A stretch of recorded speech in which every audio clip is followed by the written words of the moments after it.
Hello there, and welcome to today's video. Today we will be looking into the fried liver attack and looking into a very interesting way to punish it. There's a very neat trap where you can checkmate them on move 10 if all goes according to plan. Now let's go ahead and dive right into it. So we have e4, e5, knight f3, knight c6, bishop c4, knight f6, and knight g5. So this is the beginning of the fried liver attack. And the whole point for white here is knight is attacking the f7 pawn, which is also under a threat from the bishop. And let's just say, for example, we were to play h6 to kick the knight away. Now they're simply going to capture the pawn, which we cannot take the knight because it's guarded by the bishop. And now our problem is the rook and queen are in danger. We call this a fork. And at this point, we are going to lose one of those two pieces.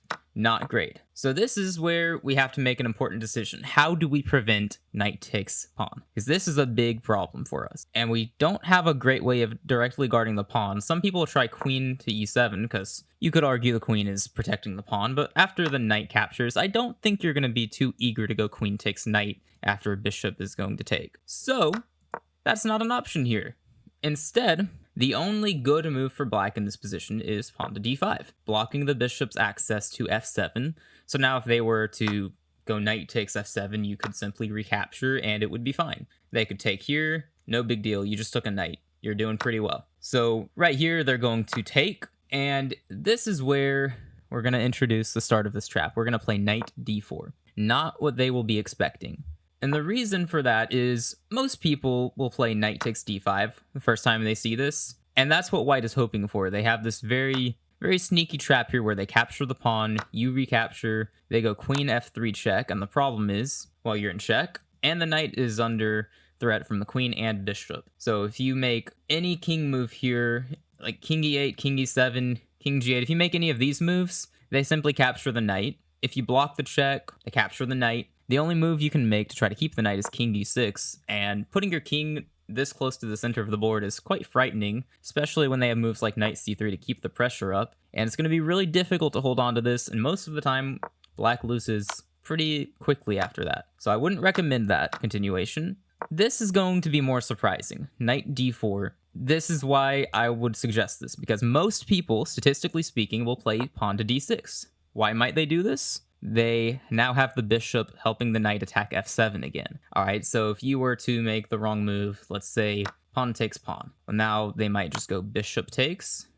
And look at this. Kick your knight out first. Maybe say you make the sensible looking move like this. They bring the bishop back. Now this is a threat. You're down a pawn. Your king is in the center. This is a brutal position to be playing. Do not want to get into this. So that is what they're looking at now. It's possible they look at knight takes pawn as well, depending on what you do. I would tell you bishop takes pawn is better to disrupt your king's safety. But anywho, right here, if you play the best moves, you are going to get into a winning position most of the time. You go queen takes pawn. And yes, you still have this problem here where they capture. Let's say with the bishop, you play king e7. And if they leave the pieces here, say they castle, you go h6 and attack the knight. And the problem for them is if that knight moves, you will capture the bishop because it will now be unguarded. And if they don't move the knight, well, you just take the knight. So that works itself out pretty easily. Now, supposing back here, they play the overwhelmingly popular knight takes f7. You can see why it would be popular given that it attacks your queen and your rook. But you have a very nice move here, queen c6. All right, so here's what you're doing. You are targeting the g2 pawn, and after that, the rook on h1. So yes, more often than not, large majority of the time, people are going to just take the rook, thinking, oh, well, this went very well, all according to plan. But what they don't know is after queen takes g2, forcing rook f1 or just losing the rook, you play queen e4 check, all right? I had the arrows on the board here because if they block with the queen, you do not want to do that. You're going to lose the queen, right? So the average player is going to go bishop e2. You see the problem here? It's quite nice. Very nice finish to this game. Knight f3, smothered checkmate. The bishop is pinned by the queen to the king, so it cannot capture the knight. There's no way out of this. On move 10, we find ourselves checkmating our opponent with a smothered checkmate, despite being down a rook. Yeah, that went pretty well, didn't it? That's a very nice trap, and the statistics show most of the time people blunder right into it. These are the most played moves for white. All right, we'll go back to this position. d6, most played move. All right, and if we answer with queen takes d6, most people are indeed going to play knight takes f7. Oh no, we're in trouble here. We play queen c6, most people are going to grab the rook. Because that's the logical thing to do. You attack two pieces at once, one piece moves, take the one that is available. All right, that looks like a free rook to them.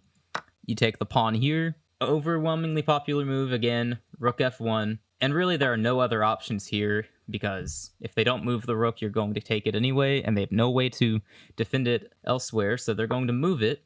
And the king is suffocating here. There's no space. The only square would be e2, except we have a knight covering that. So we play queen e4 check. And they don't really have a choice here. It's either bishop e2 and get checkmated, or it's queen e2 and lose your queen. Take your pick. You're not going to like either one if you're playing white there. So it's a very nice trap. I definitely recommend giving it a try.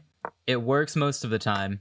But if you're wondering what happens if they don't play d6 back here, that is totally fair, and we're going to get into that, because that is pretty important. While most people do play d6, this is pretty close, because there's another move that a lot of people play. Because the thing is, while a lot of people play d6, once they lose to it, if they look into it, they're going to realize their mistake. They're going to realize how quickly they got into a losing position, and they're going to say, nope, not doing that again. And the move that most people decide to play is pawn c3. And now we aren't going to have the same trap here, unfortunately, but we can still get a very playable position, and I'll show you how.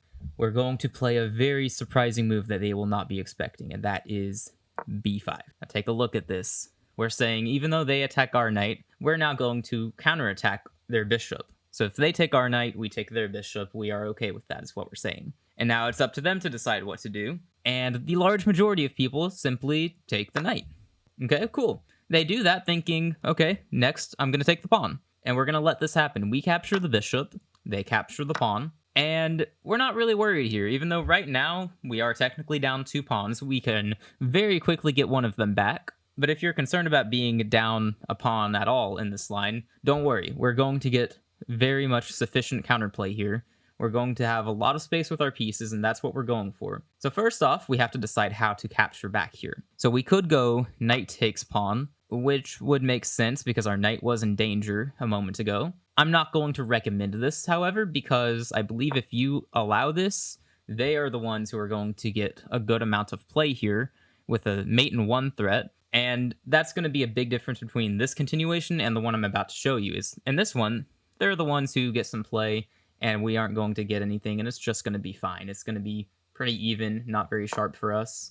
But back here, unexpected move perhaps, queen takes d5. Very neat, because now they're going to take our knight, most likely. Most of the time people do this. Large majority are going to take the knight, because that is the logical looking thing to do.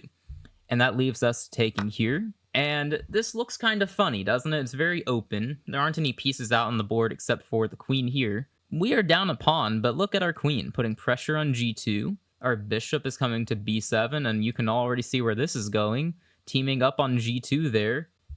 This is going to be a very nice position to play. We're going to have a lot of attacking chances, lots of play, lots of space, but we do have to take it move by move and be careful. So most people right here do castle to guard that pawn, and that is a key pawn here. They need to make sure that is safe. We keep coming back to that g2 pawn. Notice the theme in all of these lines so far. And we are going to stay on that. We are going to play bishop b7. We threaten checkmate in 1 move. All right, so that's quite nice. And I would tell you most people are going to play g3 here to prevent that checkmate. And that's logical, but look at how this opens up even more of the light squares. Look at all that space around the king that you control. And you're already thinking, could you possibly be playing queen d5 soon? Are you going to set up some checkmate threats here? Bishop and queen checkmating patterns, this would be fantastic. We're not going to do that just yet. We got priorities here. We're going to castle for now, get our king out of the center, be nice and safe, and look at this. Our rook is on a very good file here, on the d file. Our bishop has this entire diagonal. Our queen is in a good spot for attacking. We have another bishop over here, maybe getting ready to come out and affect the position, possibly at some point. There's the potential for it to happen. We have a very nice position. Get rid of that here. Look at it for white. What do they have? Like, they have a knight and bishop over here, undeveloped, not affecting the game. They have a rook in the corner, not doing anything. They have a queen that is stuck at home, not helping out yet. The king, you could argue, is castled to safety, but I would be very concerned for that king, given how open the light squares are. Again, queen d5 could be an idea very quickly. And let's see, the rook on f1 not doing anything. They don't even have a pawn in the center. We have a pawn closer to the center than they do. So we have all this stuff going well for us. They are up a pawn, and that is the only good thing they can say right now. They're up a pawn, but at what cost, right? And we're going to keep this going with what I believe are the most likely moves to be played. They're going to take this pawn, probably. You are going to take with the bishop, and now suddenly this bishop has a nice diagonal. And notice a certain square it's guarding, c3. Keep that in mind, because there are some lines here where they would have liked to play knight c3 and stop your queen from coming to d5, and they may still do that, but it's not going to be a big deal. We're going to have to pivot to a new idea momentarily. We're going to go queen f5, and we're looking at bishop f3, queen h3, queen g2. And if we ever need to, we can go bishop takes knight. If we don't want to go with that plan, we can go bishop takes knight, queen d5, and we're going to have some play there as well. A lot of potential here. We are down a pawn, but look at what our pieces are doing. Look at the danger their king is in. We have very nice ideas with bishop f3, and that's not so easy to stop either. I mean, just say they play a move that doesn't affect the position, right? They play a3 for no reason at all. And let's say you proceed with bishop f3. Most people are not just going to leave their queen on that square. They're going to move it, and then you win. But there's no stopping this. Their best move is queen e6, and then you take the queen, and then you checkmate them, right? So that's not really anything to worry about. But the point throughout all of this is you have a ton of play, despite being down a pawn, and what are they going to do about it, right? Even if they make the best moves here, you still have the objectively better position with where your pieces are placed. You just have to keep the pressure on the king. So this would be a lot of fun to play. And if this is one of the worst case scenarios where they don't fall for the trap set in the opening, I'd say you're pretty happy with this, right? This is a position we'd love to play. The only downside is we are down a pawn. And if that's such a big problem to you, then back here, go queen takes pawn. That works too. You could take the pawn with your queen and just relax a little bit. Then you could castle as soon as you can. And I wouldn't recommend it because it's faster to just castle and hurry up and start attacking. You don't need to recapture that pawn, but if you want to do so, it is totally fine to do so. And one other note I will make here, though, is instead of g3 on this move, it is very possible they throw in a check first with rook e1. And it's fair to wonder what happens here because your king is going to get stuck in the middle of the board, right? There's no good way to block the check. You're going to have to move the king, but it's okay. So first we're going to go king d7. And now my question for you is, what are they going to do? Right? What do they have here that's so scary? Are they going to give another check?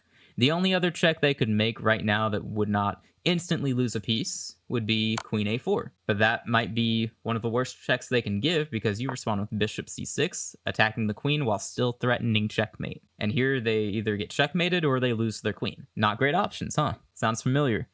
We keep running into this. We always have something here. There are no checks for them, though. We have all the play, and what do they have? Our king is on d7, and they can't do a single thing about it. This is an immediate threat that they're going to have to address right now. They very likely play g3. Perhaps we go for an instant queen d5. They don't have a knight on c3 preventing it. And look at that. Look at that. What are they going to do to stop that? Most people are going to play f3 because that is the logical move to play. Go bishop c5.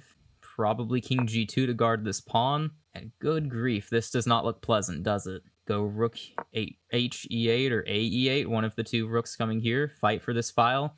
The idea is going to be that you take the rook, queen takes rook, and then your queen takes f3 because their queen is no longer defending it. So, for example, say they play a random move like a3, take their rook, very likely they will take back. You take here, they have to move to h3, and now this would be checkmate. Very, very nice finish to the game. Bishop covering the flight square here. So it's pretty nice. We can assume they aren't going to play a move like a3 here, but that is just to show you the idea behind this. There's plenty of potential. We have all this space for our pieces. We still have their pawn on f6 here that we could capture at any moment, or maybe they capture, but they never really have a good moment to capture it, funny enough. I mean, when were they going to do that? They were in check on this past move. After all, there's always a threat, is kind of the point we're making here. We have all the space, so much we can do with our pieces. And if we're always making these threats, they're never going to find time to make threats of their own. That's the idea here. So we'll go back a little bit, just to rewind here, come all the way back to this position. This was the key point. We want to play knight d4, all right? And as a reminder, most people will play d6, and that's where we get into this really nice trick line where you take with your queen. Most of the time, they're going to go knight takes pawn. That's the real mistake here. Queen c6, knight takes rook, another mistake, but everybody's going to do it. You take the pawn, rook f1, queen e4. Either they lose their queen, or they block the check and get checkmated. Their choice. Both are wins for us. We're very happy with either outcome. And then all the way back here, knight d4, if they find c3, you play this very interesting b5 move that they will probably not be expecting, because how could you expect that? That's such an odd move. They're most likely taking the knight, you take the bishop, they're gonna take your pawn. Queen takes pawn here is the key move at the end here. They take your knight, you take their knight, you have play over here. Very likely they're going to castle, most people do. If they don't, they will on the next move. Or maybe they play queen f3 first, you go rook b8 instead of bishop b7. That would work. Maybe they throw in a check, you can block the check. They're gonna castle at some point anyway. If it really comes down to it, you can always go queen takes pawn, and you're gonna be just fine. If that's the worst case scenario, then I don't think you are going to mind playing into this. This knight d4 move is one I'm going to completely recommend to you. It's going to work very well for you. You're going to get some games where your opponent completely misses the idea, and you win pretty quickly. It'll take low effort here. If they mess up one move, it could go wrong very fast. So knight d4, what are they going to do? Probably d6 or c3. And now you have lines to play against both of those. So again, if you struggled with the fried liver attack in the past, I completely recommend this line to you guys. Very nice trick line. If they play d6, you're celebrating. If they play c3, it's going to be a little trickier to remember the right ideas, but if you get that down, you're in very good shape to take on the fried liver attack. So I hope you guys enjoyed that. I hope you learned a thing or two here. Be sure to comment, like, and subscribe if you enjoy the content. We have more coming on the way. And that's all I got for you. Hope this works well for you. I will see you guys in the next video. Bye.